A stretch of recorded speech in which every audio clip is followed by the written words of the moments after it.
అయితే protein August review అయితే నేను తాగుతాను. వచ్చేసి బ్రేక్ఫాస్ట్ మనకు వచ్చేసి ఏంటంటే పూరి ప్రొవైడ్ చేశారు. మన ఆంధ్ర స్టైల్లో ఉప్మా ఒకటి, ఆలు కర్రీ అండ్ బఠానీ కర్రీ.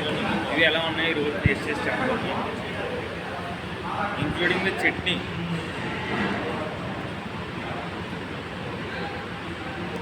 బఠానీ కర్రీ ఓకే, ఏం లావుకున్నా అంత స్పైసీగా ఉన్నాడు ఇక్కడ మినిమం సాల్ట్ కూడా వేసుకోవాలి.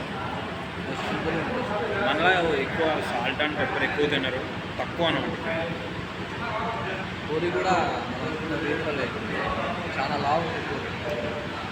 ఆలు కర్రీ నైస్. నెక్స్ట్ వచ్చి పూరి వెరీ గుడ్. ఉప్మా అనేది ఎట్లా చెప్పాలంటే ఉందండి? ఇక్కడికి వచ్చిన తర్వాత టిఫిన్ అంటే వర్తే. నిన్నతో పోల్చుకుంటే ఈరోజు మార్నింగ్ టిఫిన్ అయితే బాగుంది, చాలా కొంచెం better. చూడాలి నెక్స్ట్ ఆఫ్టర్నూన్ ఎలా ఉంటుందో.